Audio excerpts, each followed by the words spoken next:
So guys, so nandito tayo ngayon sa may Dubai Miracle Garden. Ayan, nasa likodan ko yung iconic na Emirates plane.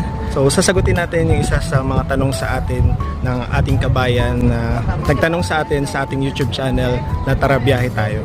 So ang tanong ni Miss Lavender, magpo-provide ba ng OEC ang Polo Dubai kapag ka hindi naman uuwi ng Pilipinas? Kumbaga, gagamitin lang niya yung OEC as a requirement para makuha niya yung family niya dito sa Dubai. Upon checking po ng website ng Polo Dubai, no, bago tayo pumunta dito, tinignan ko yung website ng Polo Dubai. So naka-indicate naman po doon na as of the moment, anything na related sa OEC ay temporarily suspended. So ibig sabihin po hindi sila makakapag-process or makakapagbigay ng OEC para magamit natin for whatever purpose natin siya gagamitin. So pasensya na po. Maganda yan na maisasa